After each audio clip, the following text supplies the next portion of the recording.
Hello बच्चों, मेरा नाम है मोहित और आपका स्वागत हमारे यूट्यूब चैनल हिस्ट्री चैंपियन में। तो जैसा कि आप जानते हो, आपका जो पेपर होने वाला है हिंदी साहित्य का, उससे संबंधित यूनिट फर्स्ट के दोनों इंपॉर्टेंट क्वेश्चनों को पढ़ लिया है। अब अपन पढ़ने वाले हैं यूनिट नंबर सेकंड की तरफ। कौन सी नंबर यूनिट की तरफ? यूनिट नंबर सेकंड की तरफ पढ़ने वाले हैं। इसमें जो आपका अगला महत्वपूर्ण प्रश्न है, प्रिय प्रवास के प्रथम सरंग के आधार पर अयोध्या सिंह उपाध्याय हरिओद काव्य की प्रमुख विशेषताओं को स्पष्ट कीजिए। क्या करना है? प्रिय प्रवास के प्रथम सरंग के आधार पर अयोध्या सिंह जो उपाध्याय है, उसमें हरिओद जो काव्य होती है उसकी प्रमुख विशेषताओं के बारे में आपको स्पष्ट करना है। तो प्रिय प्रवास का जो प्रथम सरंग है उसके आधार पे आपको क्या करना है? अयोध्या सिंह उपाध्याय हैं उसके हरिओद काव्य की जो प्रमुख विशेषताएं हैं उसके बारे में बताना है। काफ़ी ज़्यादा मोस्ट इंपॉर्टेंट प्रश्न है। अच्छे से इन सभी प्रश्नों को आपको क्या करके जाना है भाई? पढ़ के जाना है। समझ में आ गया? साथ के साथ चैनल को सब्सक्राइब कर दो। अपन 25,000 सब्सक्राइबर के बहुत ज़्यादा करीब पहुंच चुके हैं। मात्र 2,000 सब्सक्राइबर बचे हैं और 31 तारीख से पहले अपने को ये टारगेट है उसको अचीव करना है। अयोध्या सिंह उपाध्याय हैं वो हरिओद द्वारा रचित प्रिय प्रवास 1914 को खड़ी बोली हिंदी का प्रथम महाकाव्य माना जाता है। हिंदी साहित्य का आपके सामने जो खड़ी बोली है उसके प्रथम महाकाव्य, मतलब जो हिंदी काव्य है उसके जितने भी महाकाव्य उसके सबसे प्रथम महाकाव्य के रूप में प्रिय प्रवास को भाई आपके सामने जाना जाता है। इसके सरंग के आधार पर काव्य की प्रमुख विशेषताएं, मतलब अगर जब अपन इस महाकाव्य को जब विस्तार से पढ़ते हैं तो इसके अंदर कुछ प्रमुख विशेषताएं हैं वो उभरती हैं। कौन कौन सी प्रमुख विशेषताएं भाई जिनके बारे में अपन को विस्तार से पढ़ के जाना है? कौन कौन सी विशेषताएं हैं? पहले है प्रकृति चित्रण और मानवीकरण। क्या होता है? जो प्रकृति का जो चित्रण देखने को मिलता है और जो मानवीकरण है, जो मतलब मानवीकरण का अर्थ होता है कोई भी चीज को मनुष्य के रूप में उपमा देना। प्राकृतिक चीजें होती है ना, प्राकृतिक चीजें, उन सब चीजों को आपके सामने मनुष्य के रूप में जो चित्रित किया जाता है उसको मानवीकरण के नाम से जाना जाता है।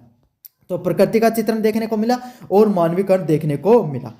प्रिय प्रवास के प्रथम सरंग का आरंभ ढलती हुई संध्या के अत्यंत मनोहरकारी विस्तृत वर्णन से होता है। जो प्रिय प्रवास है उसका जो प्रथम सरंग है, उसकी जो प्रथम आपके सामने जो लाइनें हैं उसकी शुरुआत आपको किससे होती है? जो ढलती हुई जो संध्या, मतलब जो रात्रि काल है वो आपके सामने ढलती हुई रात्रि काल की जो अत्यंत मनोहारी और विस्तृत वर्णन से होता है कि कैसे आपके सामने जो रात्रि काल है वो आपके सामने ढलती हुई नजर आ रही है, उसके बारे में विस्तार से बताया जाता है। साथ के साथ हरिओद जी ने प्रकृति को केवल एक पृष्ठभूमि के रूप में नहीं बल्कि मानवीय संवेदनाओं से भी युक्त दिखाया है। हरिओद जी ने क्या किया है? प्रकृति को आपके सामने, प्रकृति को सिर्फ केवल एक पृष्ठभूमि में, प्रकृति को ही सिर्फ बताने का काम नहीं किया है बल्कि प्रकृति को मानवीय संवेदनाओं, जो मनुष्य के अंदर अलग अलग प्रकार की जो भावनाएं होती हैं वही भावनाएं प्राकृतिक रूप से भी देखने को मिलती हैं, उसके रूप में भी बताया है। मतलब प्रकृति को सिर्फ आपके सामने एक रूप चित्रण के रूप में नहीं दिखाया गया बल्कि उसके अंदर जो अलग अलग प्रकार की जो भावनात्मक चीजें देखने को मिलती हैं उसके बारे में भी दिखाया गया है। संध्या काल के समय गोकुल का वातावरण से फैली उदासी कृष्ण के अत्यंत आसंत वियोग की ओर संकेत देते हैं। क्या दिखाया गया है? जो संध्या काल है उसके समय जो गोकुल है, मथुरा की जो जगह है, जो ब्रज की जो जगह है वहाँ पर जो उदासी फैली जाती है वो कृष्ण के जो आसन वियोग है, जो श्री कृष्ण है, भगवान श्री कृष्ण है, वो अपना जो भाई ब्रज को छोड़कर जब मथुरा चले गए तो उस समय आपके सामने जो ब्रज जगह है ना, वहां पर किस तरीके से आपके सामने जो गोकुल हैं, जो ग्वाले हैं, उनके अंदर क्या हो गई? उदासी फैली गई है। तो इस तरीके से उनके मानवीकरण रूप के अंदर उसको दिखाया गया है। अगले वाला पॉइंट है संस्कृति निष्ठ व परिमार्जित खड़ी बोली। तो खड़ी बोली का आपके सामने प्रयोग किस तरीके से देखने को मिलता है उसके बारे में अपन विस्तार से पढ़ेंगे। हरिओद जी ने महाकाव्य में खड़ी बोली का संस्कृत के तत्सम शब्दों का प्रयोग किया है। क्या किया गया भाई? इनके द्वारा, हरिओद जी हैं, इनके द्वारा क्या किया गया? महाकाव्य में खड़ी बोली में संस्कृत शब्दों का प्रयोग किया है। क्या क्या है? जो खड़ी बोली में संस्कृत जो शब्द होते हैं उनका प्रयोग करने का काम किया गया है उनके द्वारा। साथ के साथ उनके काव्य में संस्कृत के वर्ण वृत्तांतों का भी प्रयोग किया गया है और जो संस्कृत के आपके सामने जो वर्ण वृत्तांत होते हैं उनका भी आपके सामने इनमें प्रयोग देखने को मिलता है। जैसे मर्दाक्रांता, द्रुतविलंबित और सिख श्रेणी जैसे कौन कौन से शब्दों का प्रयोग किया गया है भाई आपके सामने? दुत, विलंबित, सिख, ऋणी का सफल प्रयोग किया गया है। प्रथम सरंग की जो भाषा है वो अत्यंत गंभीर और संगीतात्मक देखने को मिलती है। जो प्रथम सरंग का प्रयोग किया गया है उसकी प्रथम सरंग का अर्थ होता है जो प्रथम जो लाइनों का प्रयोग किया गया है आपके सामने, उनका प्रयोग आपके सामने कैसा लगता है कि बहुत ही गंभीर भाषा का प्रयोग किया गया है और आपके सामने थोड़ा थोड़ा संगीत में भी उसके अंदर दिखाई देता है।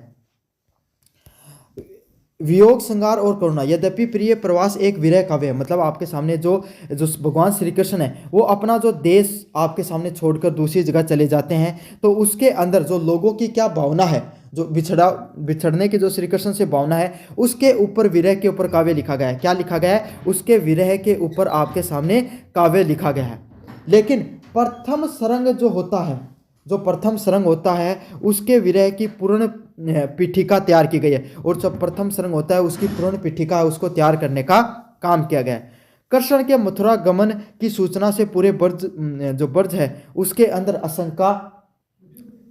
आशंका और शोक का वातावरण दिखाई पड़ता है। क्या होता है आपके सामने? पूरा का पूरा वातावरण है आपके सामने। जब भगवान श्री कृष्ण ब्रज को छोड़कर आपके सामने जब कहाँ चले गए? मथुरा चले गए, तो पूरा का पूरा ब्रज है वो आपके सामने कैसे हो गया? शोक के वातावरण में डूब चुका है ना? बुरा लग रहा है भाई सभी को। सब भगवान श्री कृष्ण से इतना लगाव करते थे, उनके आपके सामने मथुरा चले जाने से सभी के सभी लोगों के अंदर जो एक उदासी देखने को मिल रही है। क्या हो रही है? उदासी देखने को मिल रही है। और उसी उदासी को जो मैंने ऊपर वाली लाइनों में बताया गया था, पहले लाइनों में, कि उसको संध्या के रूप में दिखाया गया है। किस रूप में दिखाया गया है? संध्या को। डलती हुई संध्या क्या होती है आपके सामने? उसकी उदासी के रूप में उसको दिखाने का काम किया गया है। और हरिओत जी ने बड़ी सूक्ष्मता के साथ चित्रण करने का प्रयास किया है। और हरिओत जी ने क्या किया भाई? इस चीज को बहुत ही सूक्ष्मता के, बहुत ही आपके सामने हल्के से दिखाने का प्रयास किया है। बहुत ही सूक्ष्मता के साथ इस चीज को उन्होंने बताया है कि किस तरीके से भगवान श्री कृष्ण है वो आपके सामने गोकुल को छोड़कर, आपके सामने ब्रज को छोड़कर किस तरीके से आपके सामने वो मथुरा चले जाते हैं, और वहाँ की जो प्रजा है वो उनके जो बिछड़ने से कितनी ज़्यादा दुखी है। सभी लोगों का उनके कितना ज़्यादा लगाव देखने को मिलता था। इन सब चीज़ों को बहुत ही सूक्ष्मता के साथ दिखाने का प्रयास किया गया है। कृष्ण का नया स्वरूप, लोकनायक। हरिओत जी ने कृष्ण को एक अलौकिक ईश्वर के बजाय एक आदर्श मानव के रूप में, लोक सेवक के रूप में प्रस्तुत किया है। हरिओत जी ने क्या किया भाई आपके सामने? हरिओत जी ने भगवान श्री कृष्ण का एक अलौकिक ईश्वर की बजाय एक आदर्श मानव रूप और लोक सेवक के रूप में प्रस्तुत करने का काम किया। क्या क्या है? हरिओत जी ने भगवान श्री कृष्ण को एक आपके सामने अलौकिक ईश्वर के रूप में नहीं दिखाया है, भगवान के रूप में नहीं दिखाया गया, बल्कि उन्हें आपके सामने एक आपके सामने जो मानव के रूप में दिखाने का काम किया है।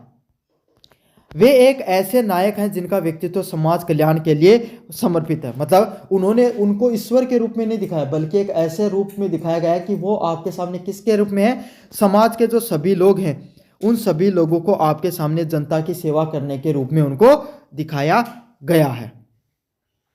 प्रथम सरंग में उनके ब्रजवासियों के लिए प्रति अगाध प्रेम देखने को मिलता है। क्या देखने को मिलता है भाई? जो ब्रजवासी हैं उनका जो अगाध प्रेम देखने को मिलता है प्रथम सरंग के अंदर, कि सारी की सारी जो जनता है, ब्रजवास के जो हर एक व्यक्ति है वो आपके सामने भगवान श्री कृष्ण के प्रति कैसा है? प्रेम में, उनकी जो भक्ति है उनके प्रति समर्पित है। सारे के सारे लोग उनसे जुड़ाव महसूस करते हैं। यही उनकी लोक रंजक स्वरूप के भी कारण है, और यही चीज़ उनका क्या लोक रंजक का जो स्वरूप है उसके पीछे भी कारण दिखाई पड़ता है। तो यही था बच्चों आपका प्रिय प्रवास के प्रथम सरंग के आधार पर अयोध्या सिंह उपाध्याय का हरिओद काव्य की प्रमुख विशेषताएं हैं, उसके बारे में मैंने विस्तार से बताया है। कैसा लगा वीडियो जरूर से बताना, चैनल को जरूर से सब्सक्राइब कर देना। धन्यवाद। बच्चों मेरा नाम है मोहित और आपका स्वागत हमारे यूट्यूब चैनल हिस्ट्री चैंपियन में।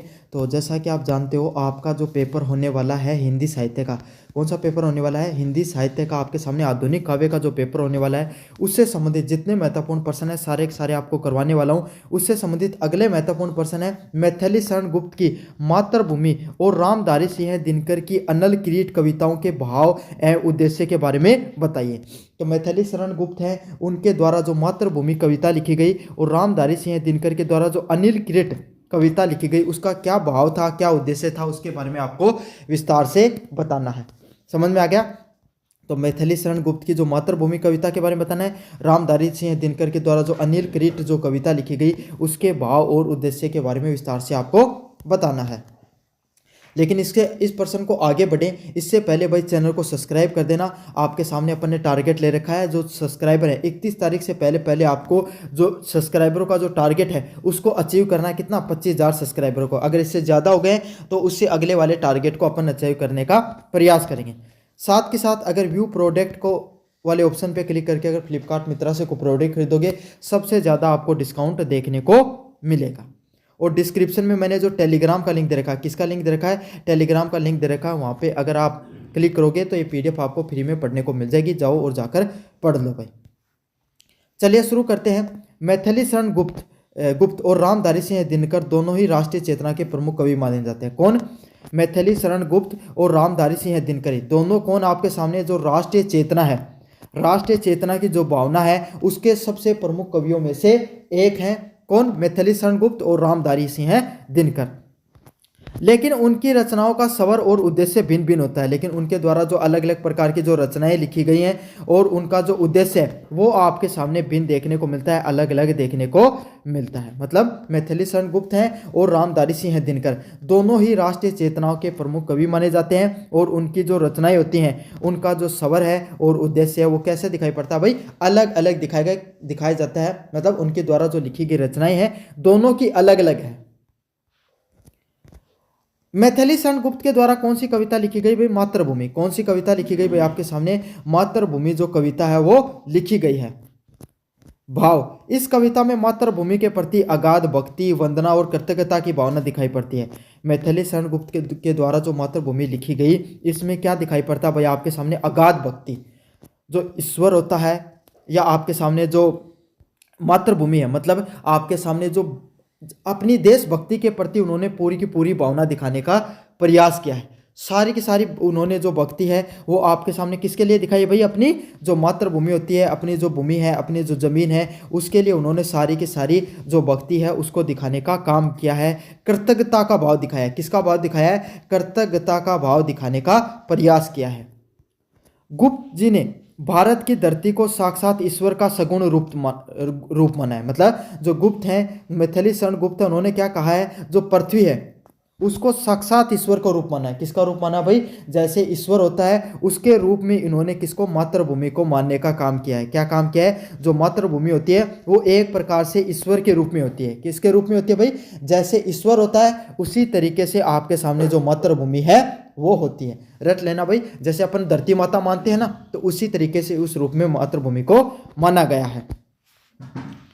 वे इसके प्राकृतिक वैभव, जो प्रकृति होती है ना, जो भूमि होती है, प्रकृति होती है, उसके एक एक चीज को विस्तार से उन्होंने बताया है। जैसे कि नीला आकाश कैसा होता है, क्या बताया है? जैसे कि नीला आकाश होता है उसका क्या महत्व होता है ना?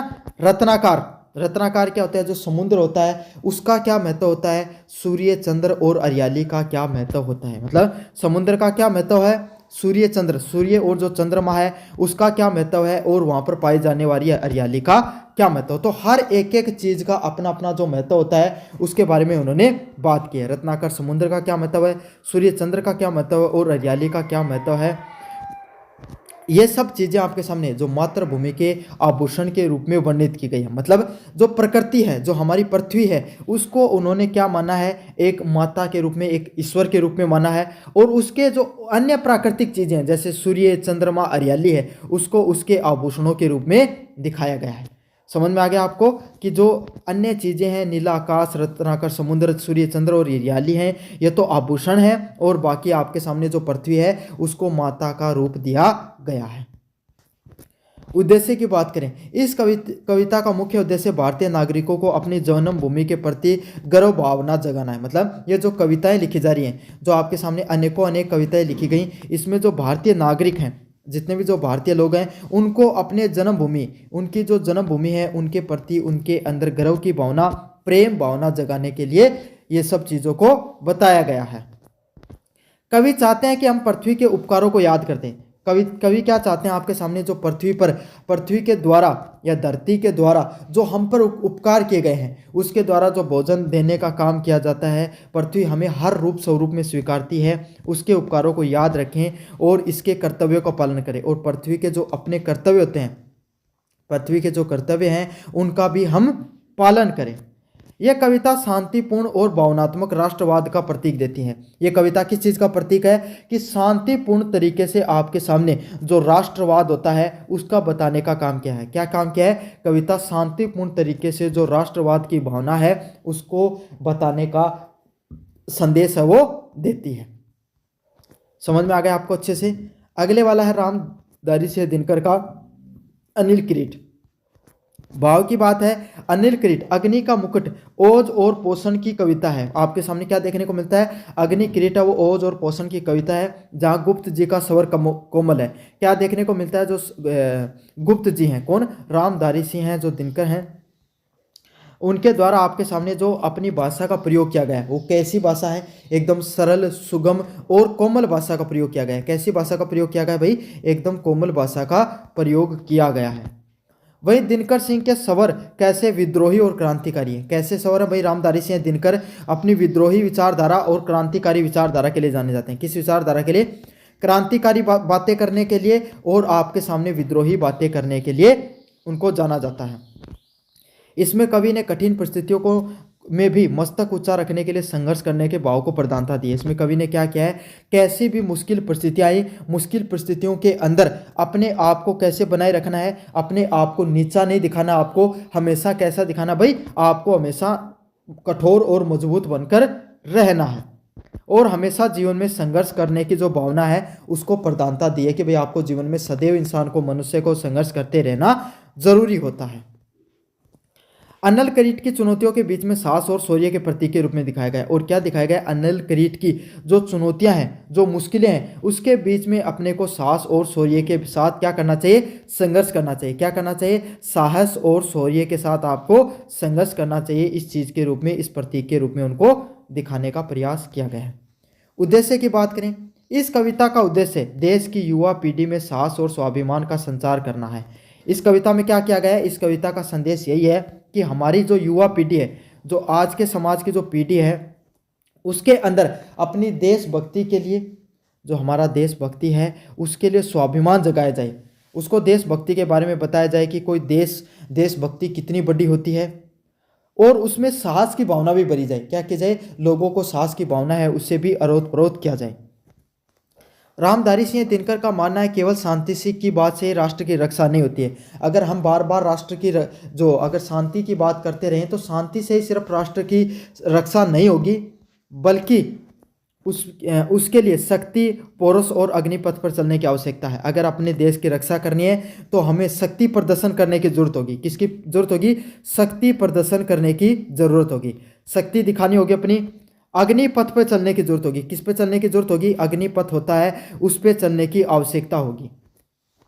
यह कविता सोए हुए गौरव को जगाने और बलिदान के लिए तैयार रहने के लिए प्रेरणा देती है। किस चीज़ को जोर देती है? यह आपके सामने एक कविता है सोए हुए गौरव को जगाने के लिए। किस चीज़ पर जोर देती है? जो हर मनुष्य है उसका जो गौरव है, मनुष्य है उसका जो गौरव आपके सामने जो सो चुका है, उसके सोए हुए गौरव को जगाने का प्रयास करती है और जीवन में हमेशा बलिदान के लिए तैयार रहने के लिए भी प्रेरणा देती है। किस चीज़ के लिए जोर देती है? हमारा जो सभी लोग हैं जिसके अंदर जो हमारा साहस है, अपने देश के लिए जो देशभक्ति है, प्रेम भावना अपने देश के लिए वो खो चुका है, उसको फिर से जगाने की बात करती है। समझ में आ गया आपको अच्छे से? साथ के साथ जो बलिदान देने के लिए, जो हमारी पृथ्वी है, जो हमारी मातृभूमि है, हमारी जो देशभक्ति है, इसके लिए हमें बलिदान देना चाहिए। उस बलिदान देने के लिए हमेशा हमें तैयार रहना चाहिए। इसके लिए भी क्या करती है? हमेशा प्रेरणा देने का काम करती है। जहां गुप्त जी ने आपके सामने गुप्त जी की कविता मातृभूमि के प्रति प्रेम व समर्पण की भावना दिखाती है। क्या दिखाती है? गुप्त जी की जो कविता है इसमें मातृभूमि के प्रति जो प्रेम भावना है वो दिखाई गई है और समर्पण की भावना भी दिखाई गई है। दोनों की दोनों चीज़ें देखने को मिलती है भाई। प्रकृति के प्रति प्रेम भी देखने को मिलता है और समर्पण की भावना भी देखने को मिलती है। वहीं दिनकर की कविता मातृभूमि की रक्षा के लिए शक्ति और संघर्ष का आह्वान करता है। और वहीं पर मातृभूमि क्या करती है भाई आपके सामने? वहीं पर मातृभूमि आपके सामने जो भूमि होती है उसकी रक्षा, शक्ति और संघर्ष के बारे में बात करती है। किसके बारे में बात करती है? कैसे हमें अपनी मिट्टी, अपनी मातृभूमि की रक्षा करनी चाहिए, उसके संघर्ष के लिए प्रयास करना चाहिए और शक्ति के लिए हमेशा प्रयास करना चाहिए।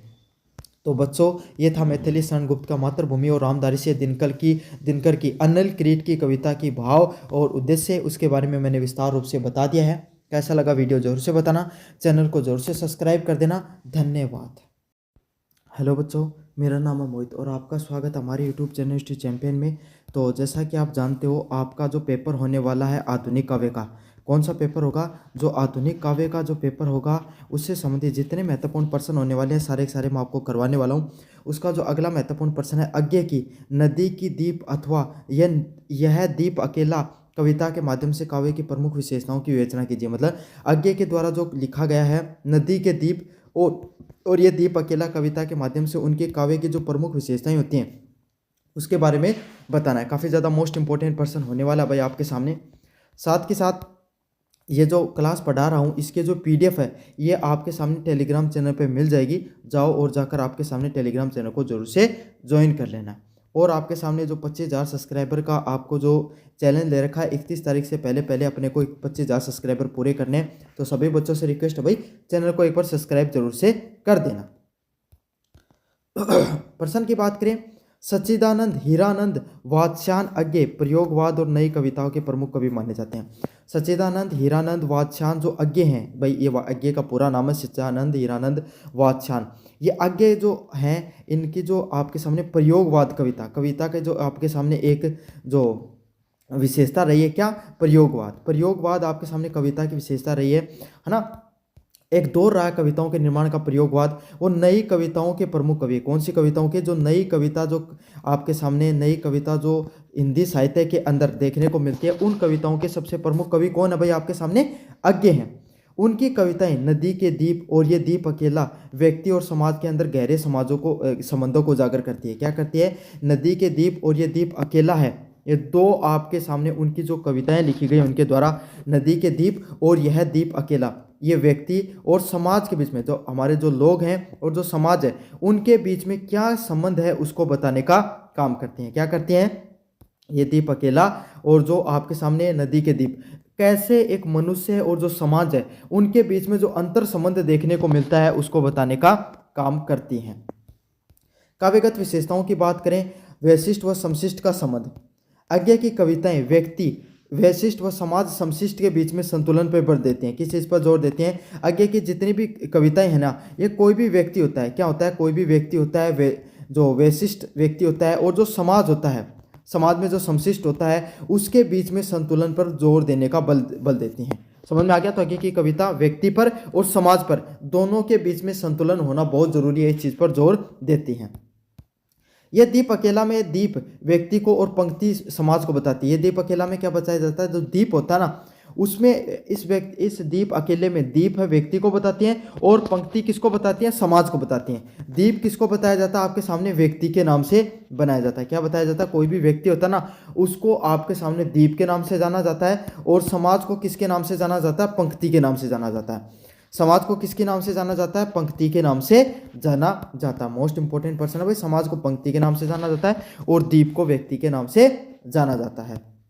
कवि का मानना है कि व्यक्ति कितना भी गुणगान क्यों ना हो उसका सार्थकता समाज के साथ जुड़ने में होती है। मतलब कवि का ये कहना है, अगर आपके सामने कोई भी व्यक्ति में कितने गुण क्यों ना हो, कितना ही समझदार क्यों ना हो, कितना भी व्यक्ति विशेष ना हो, लेकिन वो व्यक्ति कभी जब तक समझदार नहीं हो सकता जब तक उसके अंदर क्या नहीं हो, समाज से नहीं जुड़े। मतलब कोई भी व्यक्ति की सार्थकता तब है, कोई भी व्यक्ति की गुणवान धनवान समझदार तब भी बन सकता है कोई व्यक्ति जब वो समाज से जुड़ा हो। और ये बात सही है भाई, काफ़ी लोग बहुत समझदार होते हैं लेकिन समाज से उनका जुड़ाव नहीं होता है, तो उनको सामाजिकता का ज्ञान नहीं होता है। समाज में कैसे रहते हैं, कैसे बोलते हैं, क्या करना चाहिए, उन सब चीज़ों का बिल्कुल भी ज्ञान नहीं होता है। मतलब कोई भी व्यक्ति कितना गुणगान क्यों ना हो, वो उससे समाज से जुड़ने से ही उसको पता चलता है। अगले वाला है प्रतीकात्मक। अज्ञे प्रतीकों के जोड़ने में बेजोड़ है। मतलब अज्ञे के अंदर यही सबसे खूबसूरत चीज़ है। क्या है? अज्ञे के अंदर यही सबसे खूबसूरत चीज़ है कि वो छोटी छोटी चीज़ों को जोड़कर रखते हैं। क्या करते हैं? छोटी छोटी जो चीज़ें होती हैं उनको जीवन में जोड़कर रखते हैं। जैसे नदी के दीप में नदी परंपरा और प्रवाह का प्रतीक है। नदी के दीप में क्या बताया गया है? जो नदी के जो दीप आपके सामने जो कविता है इसमें नदी को क्या बताया गया? परंपरा और प्रवाह का प्रतीक बताया गया है। क्या बताया गया है? नदी को एक प्रकार से परंपरा के रूप में बताया गया है।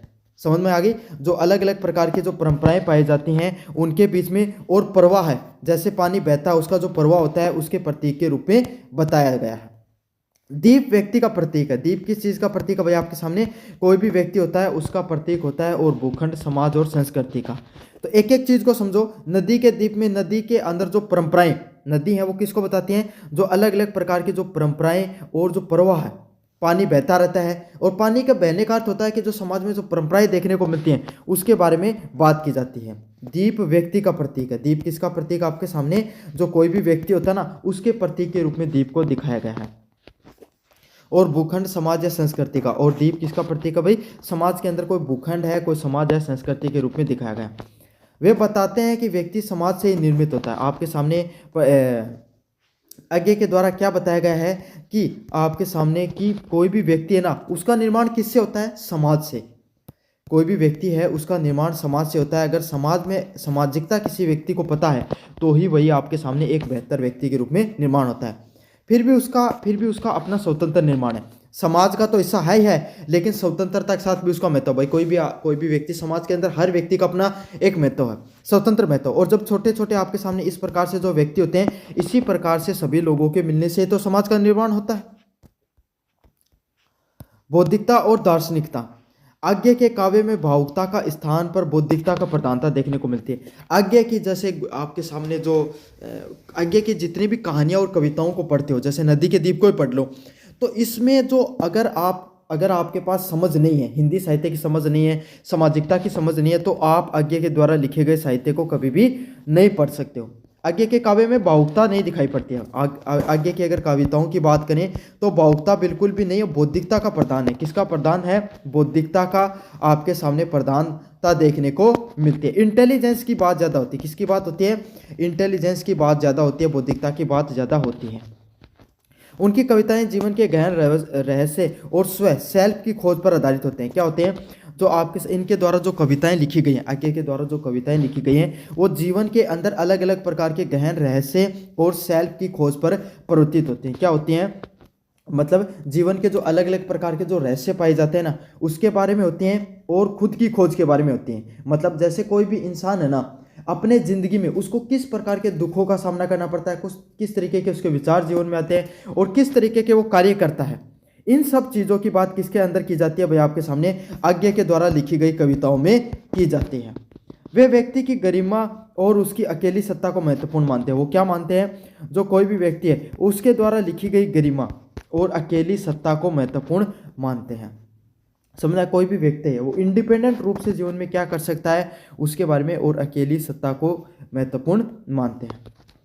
नवीन और उपमान की भाषा। आज्ञा ने पुराने घिसे पिटे उपमानों को छोड़कर नए बिंबों को प्रयोग किया है। मतलब आज्ञा ने क्या किया है? जो पुराने आपके सामने जो उपमान क्या होता है? जिस चीज़ से तुलना की जाती है, जो पूरे पुराने समय में जिन शब्दों से तुलना की जाती थी, उन शब्दों को त्याग कर उन्होंने अपने साहित्य के अंदर नए, बेजोड़, सुंदर और सूक्ष्म आपके सामने शब्दों का प्रयोग किया गया है।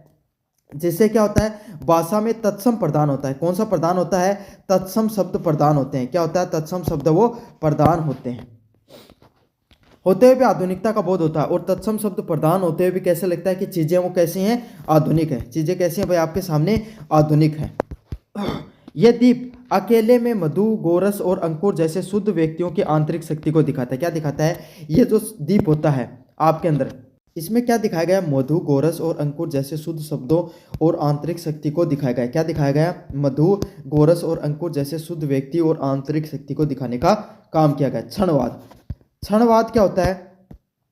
आज्ञा वर्तमान क्षण को महत्व को स्वीकार करते हैं। आज्ञा क्या कहते हैं? आज के समय में, मतलब अगर आप जो जीवन जी रहे हो ना, उसमें जो वर्तमान है ना, वर्तमान का सबसे ज़्यादा महत्व है। वर्तमान से बढ़कर इस दुनिया में कुछ भी नहीं है। जो है इस दुनिया में वर्तमान है। इस समय जो जीवन में आपके हाथ में है वही सब कुछ है।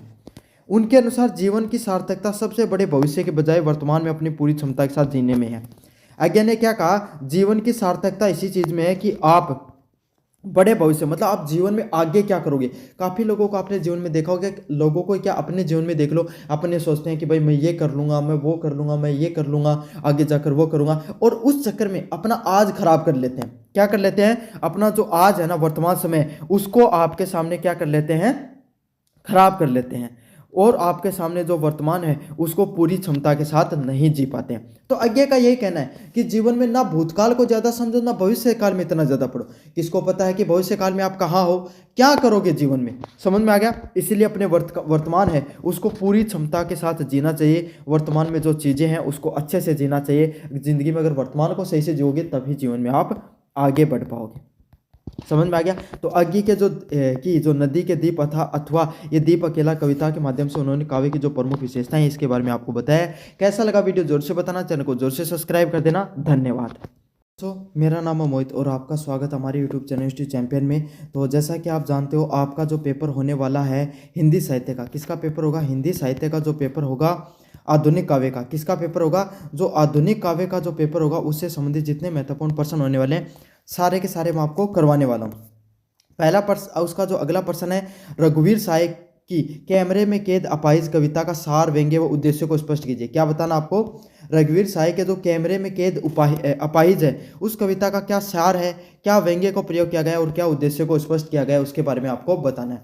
साथ के साथ सभी बच्चों से रिक्वेस्ट करना चाहूँगा, प्लीज़ भाई चैनल को सब्सक्राइब कर दो। 25,000 सब्सक्राइबर का अपन ने टारगेट ले रखा, 31 तारीख से पहले करो भाई, सारे के सारे बच्चे सब्सक्राइब कर दो। साथ साथ खुद भी सब्सक्राइब करो, अपने दोस्तों से भी सब्सक्राइब करवाना आपको। और कोने में जो व्यू प्रोडक्ट वाला ऑप्शन है इस पर क्लिक करके फ्लिपकार्ट मित्रा से कोई प्रोडक्ट खरीदोगे सबसे ज़्यादा डिस्काउंट आपको देखने को मिलेगा। जाओ और जाकर प्रोडक्ट खरीद लो। कैमरे में कैद अपाहिज रघुवीर साय की एक अत्यंत सशक्त और प्रभावशाली कविता है। मतलब कैमरे में कैद अपाहिज नामक आपके सामने एक कविता है। ये एक जो रघुवीर साय है उनके द्वारा एक अत्यंत सशक्त और प्रभावशाली कविता लिखी गई है। क्या लिखी गई है, बहुत ही ज़्यादा अत्यंत सशक्त है, बहुत ज़्यादा मजबूत और सशक्त कविता है और उसका प्रभाव आपके सामने बहुत सारे लोगों पर पड़ता है। मतलब बहुत ज़्यादा प्रभावशाली कविता है, प्रभावकारी कविता है। जब इसको पढ़ते हो तो आपके जीवन पर बहुत ज़्यादा प्रभाव पड़ता है। जो मीडिया की संवेदनहीनता पर करारा प्रहार करती है। क्या करती है, जो मीडिया में रहने वाले लोग हैं ना, जो मीडिया में रहने वाले लोग हैं वो किस तरीके से संवेदनहीनता को दिखाते हैं। संवेदनहीनता क्या होती है भाई, आपके सामने संवेदनशील है नहीं है ना, कोई भी चीज़ हो गई उनको टीआरपी से मतलब। आज के दिन भी अगर आप देखो कोई भी व्यक्ति की, अगर आपके सामने कोई भी व्यक्ति है जो सबसे ज़रूरी मुद्दा है ना उसको दबाकर आपके सामने धर्म के आधार पे, जातियों के आधार पे, इन प्रकार के मुद्दों पर आपके सामने वो टिप्पणी करेंगे। जिस मीडिया का काम जनता की आवाज़ सत्ता तक पहुंचाना है, आज वही मीडिया किस चीज़ के लिए जाना जाता है, सत्ता की आवाज़ जनता तक पहुंचाने के लिए। समझ रहे हो, उल्टा काम कर रही है। जिसका काम सत्ता से सवाल पूछना है वो अक्सर जनता से सवाल पूछती हुई नजर आती है। जिसका काम जमीनी हकीकत पे उतरकर आपके सामने समाज को समझना, समाज की समस्याओं को समझना, उनको उन सरकारों तक पहुंचाना उनका काम है, वो अक्सर सरकार की योजनाओं को जनता तक पहुंचाने का काम करती हैं और चिल्ला चिल्ला कर बताती हैं कि उन्होंने कितना अच्छा काम किया। जिस मीडिया की भूमिका एक विपक्ष के रूप में होनी चाहिए वो ऐसे लगती है कि जैसे वो सत्ता पक्ष के रूप में है। साथ के साथ जमीन पे जो मुद्दे, जो मुखर मुद्दे होते हैं उनको गौण कर दिया जाता है और गौण मुद्दों को मुखर रूप से बताने का काम किया जाता है। तो यही है मीडिया की जो संवेदनहीनता है उस पर करारा प्रहार करने का काम किया गया है। कविताओं की सार की बात करें, कविताओं में दिखाया गया है एक दूरदर्शन मीडिया कर्मी एक अपाहिज व्यक्ति को साक्षात्कार करता है। क्या दिखाया गया है कविता में, यही चीज़ बताई गई कि एक दूरदर्शन होता है ना, दूरदर्शन जो चैनल होता है उसमें जो मीडिया कर्मी है वो क्या करता है, एक अपाहिज व्यक्ति का क्या लेता है, इंटरव्यू लेता है। क्या करता है, अपाहिज व्यक्ति का एक इंटरव्यू लेने का काम करता है, जिसका उद्देश्य एक करुणा भरा कार्यक्रम बनता है। और जिसमें क्या होता है भाई, एक सैड सी आपके सामने क्या होता है, एक सैड कार्यक्रम आपके सामने प्रोग्राम चलाने का काम होता है ताकि दर्शकों में सहानुभूति को बटोरा जा सके। जिसमें क्या होता है, आपके सामने जो दर्शक होते हैं, जो ऑडियंस होती है उनके अंदर सिंपैथी बटोरने के लिए, क्या सिंपैथी बटोरने के लिए कि ओहो कितनी सैड स्टोरी है, उस सिंपैथी बटोरने के लिए आपके सामने क्या किया जाता है, सहानुभूति बटोरने के लिए एक दुख भरा करुणा भरा आपके सामने कार्यक्रम चलाया जाता है जो चैनल की टीआरपी बढ़ सके। जिससे क्या है, आपके सामने लोग भाई जो सहानुभूति हो गई, दुख भरी चीज़ें होती हैं उनको अक्सर ज़्यादा देखना पसंद करते हैं। क्या करते हैं, उन सब चीज़ों को अक्सर लोग ज़्यादा देखना पसंद करते हैं और अपने चैनल की टीआरपी बढ़ाने के लिए अक्सर आज के समय में भी देख सकते हो भाई ऐसा काम आपके सामने किया जाता है टीवी चैनल वालों की तरफ से, ताकि ज़्यादा से ज़्यादा पैसा कमाया जा सके। एक अपाहिज व्यक्ति से बेतुके और दुष्ट हृदयहीन सवालों को पूछा जा सकता है। मतलब एक अपाहिज व्यक्ति जो खुद पहले से ही अपने जीवन में दुखी है, उस जो दिव्यांग जो उसका दिव्यांगता की वजह से, और उसी व्यक्ति से आप उस दिव्यांगता को क्या कर रहे हो, एक तरीके से उस घाव पर नमक छिड़कने का काम कर रहे हो, उस घाव को उकेरने का या फिर आपके सामने उसको और हरा करने का काम किया जाता है, उससे जो एकदम बेतुके और हृदयहीन आपके सामने सवालों के माध्यम से। जैसे कि उसे पूछा जाता है कि आप अपाहिज हैं, और ये सवाल आप खुद सोच सकते हो, अगर आप एक अपाहिज व्यक्ति हो आप खुद सोचते हो कि देखो कितना हृदयहीन सवाल पूछा गया है। एक व्यक्ति जो अपाहिज है उससे यही पूछा जा रहा है कि आप अपाहिज हो, आप अपाहिज होकर कैसा लगता है। और ये देखो ये ऐसे पर्सन आज के समय भी अक्सर पूछे जाते हैं कि आप अपाहिज होते हो तो आपको कैसा महसूस होता है। समझ में आ गया, एक व्यक्ति जो पहले से परेशान है उसको इस प्रकार के सवालों के माध्यम से और ज्यादा परेशान किया जाता है। वह इसे मजबूर करता है वह रोए ताकि दर्शक भी रोने लगे। मतलब उसको इस कदर उससे ऐसे सवाल पूछे जाते हैं, ऐसे हृदयहीन, ऐसे कठोर, इतने आपके सामने मुश्किल सवाल पूछे जाते हैं, जिससे क्या होता है भाई आपके सामने वो व्यक्ति मजबूर हो जाता है इस चीज़ के लिए, ताकि अगर वो व्यक्ति खुद भी रोएगा तो दर्शक भी रोने लग जाएंगे। क्या होगा, अगर वो व्यक्ति भी रोने लग जाएगा तो दर्शक होते हैं वो भी आपके सामने रोने लग जाएंगे। व्यंग्य की बात करें, सटायर, इस कविता के मुख्य व्यंग्य मीडिया की व्यवसायिता पर है। किस चीज़ पर निर्भर करता है, जो मीडिया होते हैं ना उसका बिजनेस, मीडिया बिजनेस आप तरीके से किस तरीके से काम करता है उसके बारे में बताया गया है। कवि ने हम समर शक्तिवान हमें एक दुर्बल को लाएंगे जैसे वाक्यों के माध्यम से अहंकार पर चोट लगती है। क्या होते हैं मीडिया के अहंकार पे, अच्छा हम समर शक्तिवान कि हम बहुत मजबूत शक्तिशाली व्यक्ति हैं और हम एक दुर्बल व्यक्ति को आपके सामने लाकर दिखाएंगे। देखो खुद को शक्तिशाली दिखाया गया, उस व्यक्ति जो पहले से कमजोर, भाई उसको कॉन्फिडेंस देने के बजाय उसको डिमोरलाइज किया जा रहा है, उसको हतोत्साहित किया जा रहा है इसके माध्यम से कि देखो हम एक दुर्बल व्यक्ति को आपके सामने पेश करने का काम करेंगे। इन सब वाक्यों के माध्यम से क्या किया जाता है, मीडिया का जो अहंकार होता है उस पर चोट लगती है। क्या होता है, मीडिया का जो अहंकार होता है उस पर चोट लगती है। कैमरे की कीमत है, कवि ये स्पष्ट करता है, कहकर कवि ये स्पष्ट करता है कि मीडिया को किसी भी पीड़ा महत्वपूर्ण नहीं है बल्कि समय और पैसा महत्वपूर्ण है। इसमें क्या दिखाया गया है कि मीडिया के लिए कोई चीज, कोई मुद्दा, सब गौण है, सब छोटे हैं, सब बोने हैं, उनके लिए सिर्फ पैसा, टीआरपी और से अधिक और अधिक से अधिक लोग उनको देखें, जाने, उनके कार्यक्रम को देखें, इसके लिए वो हर असंभव प्रयास करते हैं। और वो असंभव प्रयास उनके कैसे होते हैं, गलत दिशा की तरफ होते हैं, सही दिशा की तरफ वो प्रयास कभी भी नहीं करते हैं। आपके सामने ऐसा नाटक, ऐसा स्वांग की रचना करेंगे कि जैसे लगेगा कि ओ हो पता नहीं क्या ही चल रहा है आपके सामने। मीडिया व्यक्ति के दुख को बेचना चाहता है, मीडिया का काम यही है कि वो आपके दुख को, आपकी भावनाओं को, आपके व्यक्तित्व को बेचने का काम करेगा।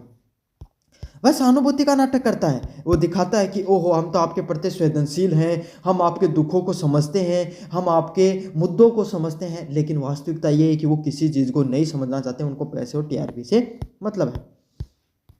जबकि वास्तव में संवेदनशीलता शून्य, मतलब संवेदन होना उनका शून्य, मतलब उनको कोई मतलब नहीं है। समझ में आ गया, उनको कोई भी मतलब नहीं अपनी भावनाओं से, आपकी भावनाओं से वो संवेदनशील बिल्कुल भी नहीं है, स्वसंवेदनशील है, शून्य संवेदनशील है। उद्देश्य की बात करें, क्या उद्देश्य है उनका, संवेदनहीनता को उजागर करना। इस कविता का मुख्य उद्देश्य आधुनिक समाज और मीडिया को खत्म होनी मानवीय संवेदनाओं को दिखाना है।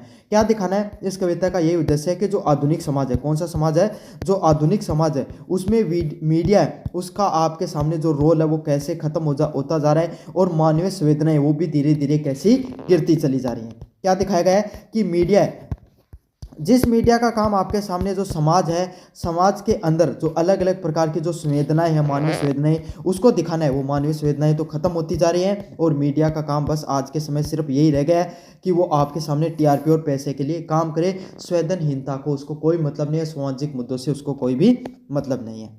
अगले वाला पॉइंट है दर्शकों को जागरूक करना। कवि पाठकों के सोचने पर मजबूर करता है कि हम पर्दे पर देखते हैं वो हमेशा सत्य और मानवीय नहीं होता है। ये उस दौर की कविता है जब टीवी नया नया आया था, नया नया प्रचलित होना शुरू हुआ था। आज के दौर में तो हम जो सोशल मीडिया के माध्यम से इतने समझदार, सजग, जागरूक हो चुके हैं कि हमें पता है पर्दे के पीछे जो चीज़ें दिखाई जाती हैं वो अक्सर झूठी, पाखंडवाद और उनके अंदर कहीं अधिक तक तकनीकी रूप से उनको विकृत करके दिखाया जाता है। समझ में आ गया? लेकिन सच्चाई यही है कि काफ़ी लोग उनको मानने लग जाते हैं। इसीलिए कवि ने यही दिखाने का प्रयास किया है कि ये सब चीज़ें सत्य और मानवीय नहीं होती हैं। ये अक्सर एक सोची समझी एक व्यावसायिक चाल होती है। ज़्यादा से ज़्यादा पैसे कमाने के लिए एक सोची समझी, एक टीआरपी की चाल होती है। क्या होती है? एक सोची समझी एक व्यावसायिक चाल के रूप में इसको हम देख सकते हैं। मानवीय गरिमा की रक्षा। कविता ये संदेश देती है कि हम किसी भी मजबूरी या अपंगता का तमाशा नहीं बनाना चाहिए। ये कविता क्या सिखाती है कि अगर कोई व्यक्ति की ज़िंदगी की मजबूरी है, अगर वो अपंग है, तो इस चीज़ का आप मजाक नहीं बना सकते, अपंगता का आप मजाक नहीं बना सकते। ये कविता शक्तिशालियों द्वारा कमजोरी के शोषण के विरुद्ध एक नैतिक चेतावनी भी है। और क्या दिखाने का प्रयास करती है? ये कविता शक्तिशालियों के बीच में कमजोरों के जो शोषण होता है उसके बीच में भी दिखाया गया है। तो बच्चों, रघुवीर साय की कैमरे में कैद अपाहिज कविता का सार, व्यंग्य और उद्देश्यों के बारे में मैंने आपको बताया। कैसा लगा वीडियो जोर से बताना, चैनल को जोर से सब्सक्राइब कर देना। धन्यवाद।